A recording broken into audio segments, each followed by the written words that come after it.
तस्य जिह्वाग्ररङ्गे नृत्यति नित्यशः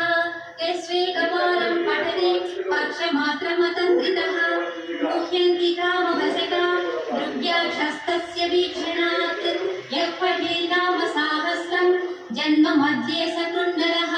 तदृष्टिगोचराः सर्वे मुच्यन्ते सर्वकिल्बिषैः यो वेत्ति नाम साहस्रं तस्मै देयं द्विजन्मने